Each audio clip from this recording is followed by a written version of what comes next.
ریاکاری، شو آف یعنی دکھاوا۔ ریاکاری شو آف محض اشیاء کا نہیں ہوتا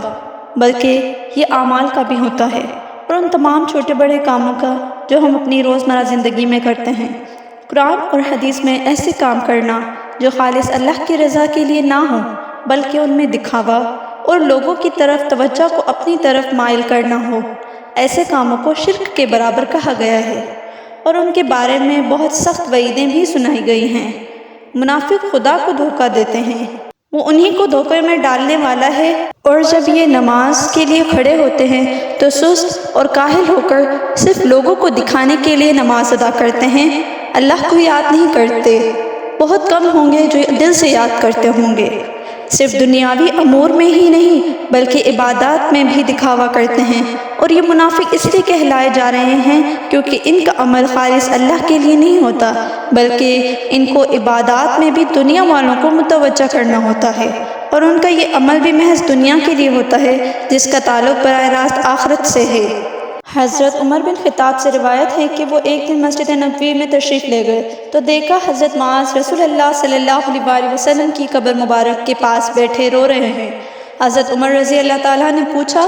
آپ کیوں رو رہے ہیں؟ انہوں نے کہا، مجھے ایک بات کی وجہ سے رونا آ رہا ہے جو میں نے رسول اللہ صلی اللہ علیہ وسلم سے سنی تھی۔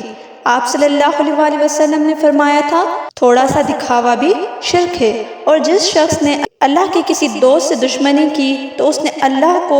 جنگ کی دعوت دی، اور بے شک اللہ ایسے لوگوں سے محبت فرماتے ہیں جو نیک ہوں، متقی ہوں، اور ایسے چھپے ہوئے ہوں کہ جب موجود نہ ہوں تو ان کو تلاش نہ کیا جائے، اور اگر موجود ہوں تو انہیں بلایا نہ جائے اور نہ انہیں پہچانا جائے۔ ان کے دل ہدایات کے روشن چراغ ہیں،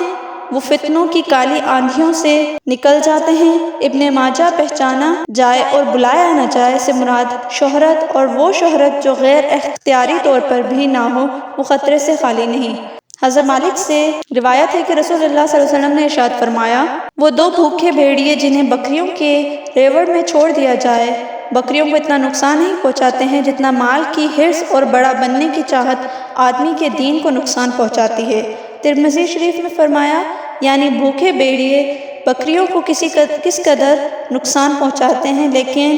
اس سے کئی زیادہ نقصان مال کی چاہت اور ہوس اور بڑا بننے کا شوق انسان کے دین کو نقصان پہنچاتا ہے۔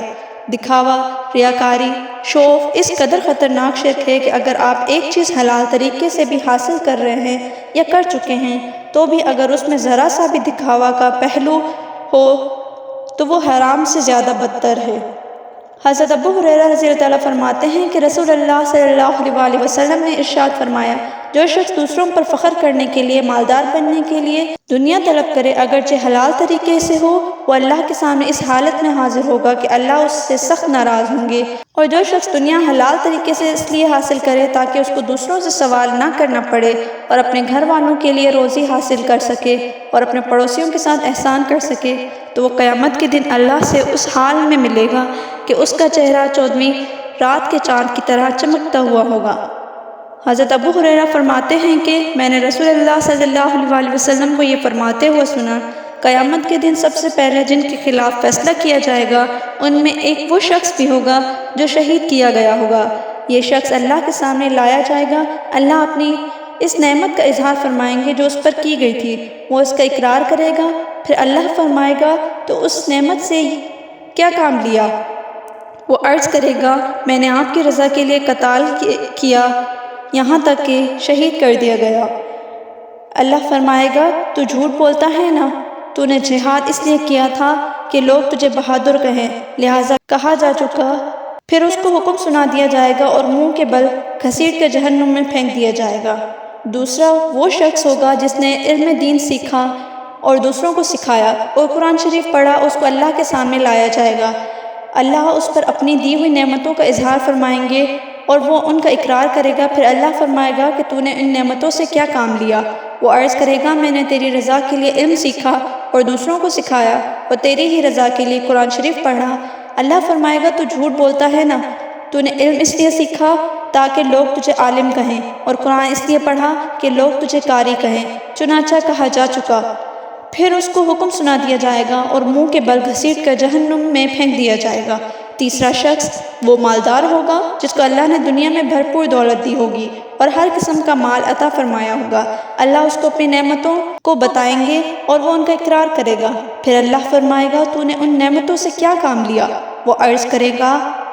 کرے گا جن راستوں میں خرچ کرنا تجھے پسند ہے میں نے تیرا دیا ہوا مال ان سب ہی میں تیری رضا کے لیے خرچ کیا تھا۔ اللہ فرمائے گا تو جھوٹ بولتا ہے نا،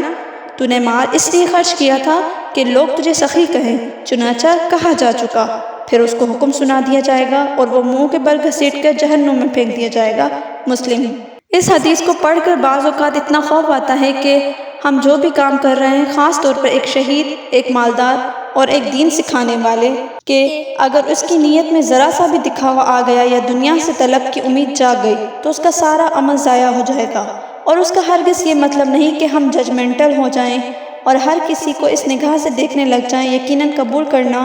نہ کرنا اللہ کا کام ہے، لیکن جو دکھاوا کر رہا ہے دنیا اور خاص طور پر دین کے کاموں میں، تو وہ اپنے لیے جہنم کے راستوں کو آسان کر رہا ہے۔ اور ایسی بے شمار احادیث اب بھی موجود ہیں جو پڑھ اور سن کر اس بات کا احساس ہوتا ہے کہ اللہ کو ریاکاری کے عمل سے اس کس قدر نفرت ہے، پھر چاہے وہ سوشل میڈیا کی صورت میں ہے اور چاہے وہ دینی اور دنیاوی امور پر کیوں نہ ہو۔ ہر اچھا کام خالص اللہ کے لیے کرنا اور سزے کی امید بھی اس سے رکھنا، یہ آپ کو دکھاوے سے محفوظ رکھ سکتا ہے۔